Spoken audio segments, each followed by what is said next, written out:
tak pernah kita meletakkan syarat untuk melakukan saringan kepada calon-calon. Dia kata calon Barisan Nasional kali ini, selain daripada saringan daripada pejabat SPRM, mahkamah, polis dan sebagainya, dia memasukkan satu lagi, iaitu Mahkamah Syariah.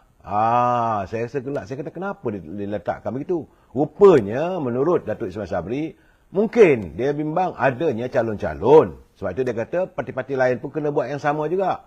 Kerana adanya calon-calon yang berkahwin secara sembunyi di Siam ataupun di luar negara. Jadi katanya, kalau mereka ini, macam mana nak jadi pembuat undang-undang sedangkan mereka melanggar undang-undang? Betul juga.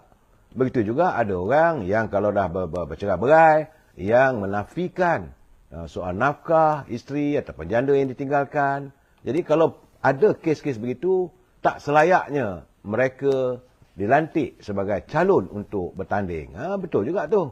Saudara, saya rasa, saya fikir-fikir elok.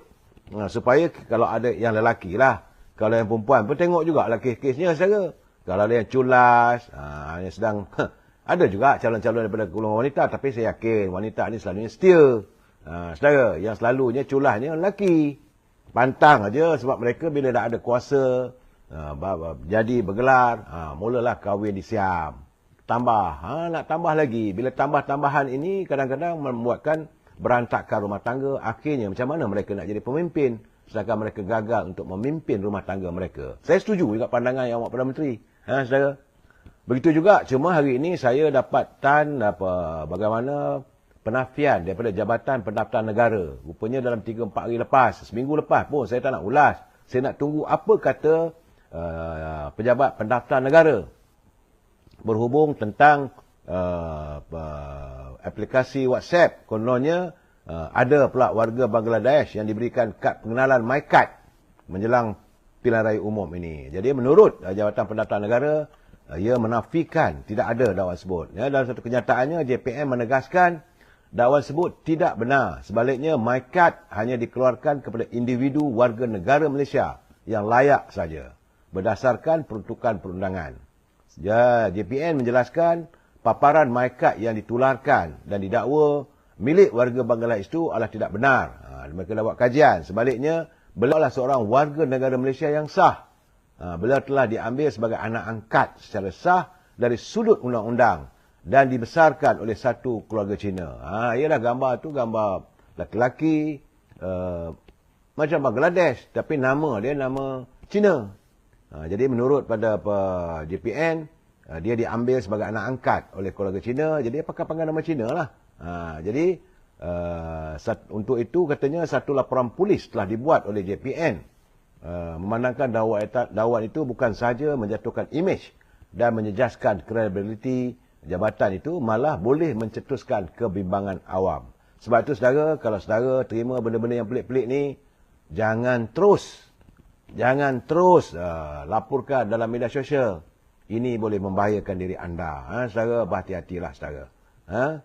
Saudara Muhammad Safari, saudara Mazlan Khalib, Tungau Kayap, saudara Alias, begitu juga Abang Sayap. UMNO kena menang.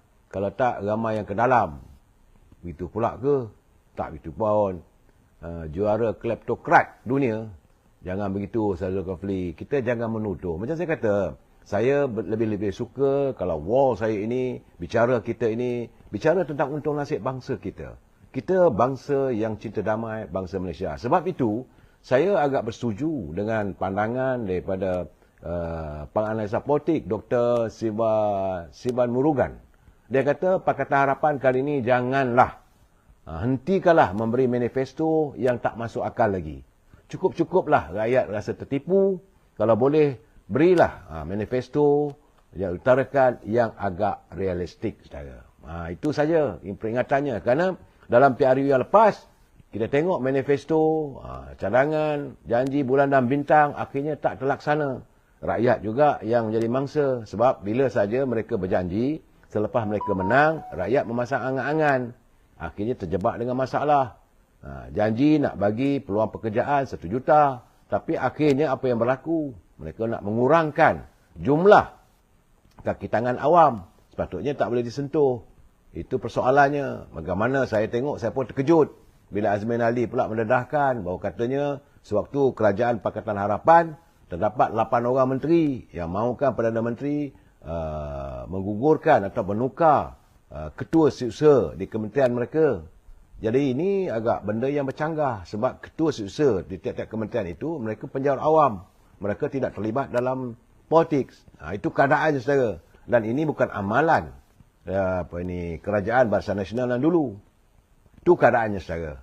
Baik saudara, saya hari ini saya nampak ada pengumuman daripada Parti Keadilan Rakyat yang diumumkan oleh Datuk Seri Anwar Ibrahim.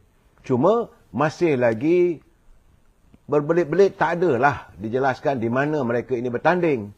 Kerana petang tadi Datuk Seri Anwar Ibrahim mengumumkan bahawa terdapat 7 calon baru daripada pelbagai bidang disiplin dan pengalaman untuk bertanding dalam pilihan raya umum kali ini, katanya. Ya, jadi, menurut Datuk Seri Anwar Ibrahim, antara calon sebut ialah ilmuwan agama, iaitu Nik Omar Nik Abdul Aziz, iaitu anak kepada Tuan Guru Nik Aziz, bekas Menteri Besar Kelantan. Dan beliau kabarnya akan bertanding di Perak, tapi tak tahu di mana. Belum lagi disebut. Begitu juga dengan bekas Presiden Majlis Belia Malaysia, Saudara Jufteri Johar. Tak silap saya, Jufteri Johar ni mungkin tak akan bertanding, kerana disebut-sebut akan bertanding di Rembau. Begitu juga dengan bekas Timbalan Ketua Pengarah Perkhidmatan Awam, iaitu Datuk Zainal Azman Abu Osman. Tapi tak tahu di mana dia bertanding. Selain itu turut dicalonkanlah bekas Naib Chancellor Universiti Sultan Zainal Abidin, UNIZA, Profesor Datuk Dr. Hassan Basri, Awang Mat Dahan. Begitu juga pensyarah kanan di Jabatan Parasitologi Universiti Melaya, iaitu Dr. Nur Aisyah Abdul Aziz. Dan bekas Ketua Pegawai Eksekutif Lembaga Zakat Selangor, Saiful Yazan Yusof, dan siswazah dari Universiti Melaya, Fatin Amalina Fazli. Itu antara nama-nama yang disebut. Tapi di mana? Belum lagi. Ya, sana, sebab itu saya kata kita harus menanti. Tunggulah. InsyaAllah 2-3 hari lagi kita tahulah. Dalam keadaan begini, apa yang diwawarkan oleh Presiden Parti Keadilan adalah antara muka-muka yang akan diturunkan bertanding. Saya dapat senarai itu, tapi belum disahkan lagi, saudara. Selagi tak ada rasmi, sukar untuk saya mengesahkan. Pertama-tama lagi, Parti Keadilan. Saya bukan daripada Parti Keadilan, saya UMNO. Cuma saya menyatakan kalau ada dengar cakap saja. Bagaimana yang kita dengar, itu pengesahan. Seperti Setiausaha Agung Parti DAP, Anthony Loke. Dia memberitahu bahawa ahli Dewan Undangan Negeri Ketari, iaitu Yang Sephora, gadis Melayu, akan bertanding bagi kursi bagi parti DAP, mewakili DAP. Yang Sephora Osman disahkan bertanding di Parlimen P89 Bentong. Di Bentong nanti dia akan menentang calon daripada MCA, Datuk Seri Leo Tong Lai. Datuk Seri Leo Tong Lai dikatakan akan kembali semula dalam arena politik selepas beliau dikalahkan oleh calon daripada DAP, Wong Tak.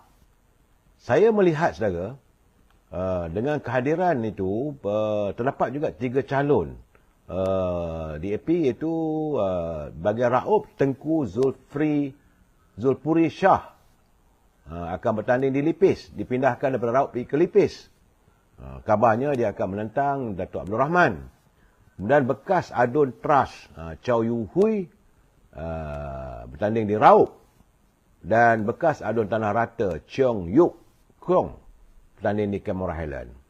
Saya melihat apabila diturunkan Yang Sephora ini, dalam parti DAP pun sudah nampak bibit-bibit perpecahan.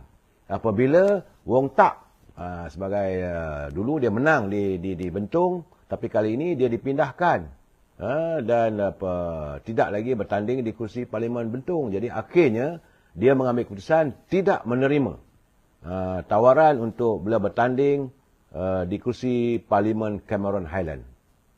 Artinya sekarang, saudara, sudah ada perpecahan dalam parti DAP. Teruskanlah. Kita tak ada masalah pada kita. Cuma yang agak menariknya dalam pilihan raya kali ini, sebagaimana yang saya katakan, dalam parti Bersatu pun, ataupun Perikatan Nasional, juga berantakan, saudara. Kerana kali ini mereka bersisih faham, saya nampak masih tak puas hati dengan penggunaan logo. Iaitu calon-calon PAS katanya di negeri Kedah. Kabarnya telah pun disahkan mereka tidak akan menggunakan lambang PAS, lambang bulan. Mereka akan menggunakan lambang Perikatan Nasional. Sementara itu, bagi mereka yang bertanding di Kelantan pula, walaupun mewakili Parti Perikatan Nasional, akan menggunakan lambang PAS. Jadi bercempera nampak gaya saya. Saya melihat bercempera parti-parti yang bertanding kali ini apabila mereka tidak menyantuni. Jadi kita fikir macam contohnya, macam Datuk Mustafa Muhammad, Zahid Jidin di Ketereh, Ketua Armada yang bertanding di Macang. Begitu juga di Tanah Merah, saudara. Juga menggunakan lambang PAS. Sedangkan selama hari ini mereka bertanding menggunakan lambang Barisan Nasional. Ini yang membuatkan tentulah pengundi-pengundi jadi confused. Bagi kita biarkanlah. Sebab itu menurut Datuk Seri Zahid Hamidi, dia kata penggunaan logo yang berlainan. Inilah yang dikatakan sebagai analisis senyap yang membawa kepada pembentukan kerajaan yang tidak stabil. Kalau mereka kata nak wujudkan kerajaan stabil, nak stabil macam mana? Untuk menggunakan logo pun usah berbalah. Di Kedah, gunakan Perikatan Nasional. Sepatutnya asalnya di Kelantan, Terengganu dan Kedah guna lambang PAS. Tiba-tiba hari ini gunakan pula Perikatan Nasional. Apa kata warga PAS di Kedah? Yang selama hari ini bermati-matian mempertahankan lambang bulan. Kali ini bulan terus gerhana di Kedah nampak gayanya. Tentulah ahli akar umbi inilah kesannya apabila Muafakat Nasional tidak disantuni. Kalau guna Muafakat Nasional dengan UMNO tak ada masalah. Gunakanlah lambang PAS pun. Sebab itu, menurut Datuk Seri Zahid, dia kata penggunaan logo berbeza memberi mesej jelas bahawa mereka cuma sanggup tidur sebantal tapi mimpinya lain-lain. Saudara, mimpi mereka begini, tidurnya sebantal, saudara. Beliau selaku Presiden UMNO berkata parti komponen gabungan Barisan Nasional tetap dengan logo yang kita gunakan daripada dulu lagi. Dulu, kini dan selamanya, saudara. Ini pemimpin PAS ada yang guna logo bulan. Cuma di negeri-negeri yang dikuasainya seperti di Kelantan dan Terengganu, tapi tidak pula di Kedah. Sedangkan logo dacing berwarna putih dan berlatar belakangkan warna nila kandi. Lambang gabungan ini sejak dulu hingga kini. Itu lambang sebuah kerjasama dan kebersamaan setiap komponen parti. Tak ada gaduh-gaduh, saudara. Itulah keadaannya bila saya tengok. Macam sekarang ni, macam Tok Pa di Jeli.